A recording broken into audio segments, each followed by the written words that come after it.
Unaona sasa, yaani mshono unakuja unatoka mpaka unakuja unapotea, hujawahi kushona. Yaani hujawahi kushona hivi sasa wewe. Hivi unampelekea fundi ajui.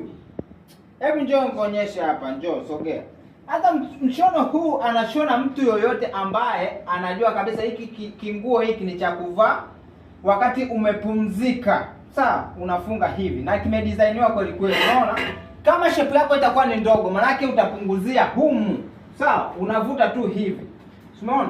Shape yako inajichonga vizuri. Hapa nimeweka detail. Unashindwa kushona hivi kweli? Serious. Unaambiwa unanuna. Unavimba. Sina hela. Una hela vipi wewe? Kila siku unadanga. Upo tu. Hela hii unapeleka wapi? Ngoja siku ya timbe ndio utajua kabisa dunia imegeuka hii kushoto kulia. Kaa tulia, acha kudanga. Ukimwi uponi, shakwambia. Sawa?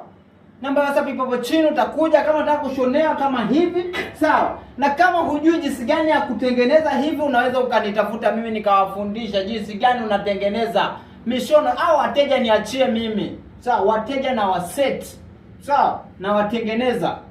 Sasa watu wote njooni kwenye group na waunga na waonyesha jinsi ya kutengeneza mishono. Na mtawaelekeza ni wapi?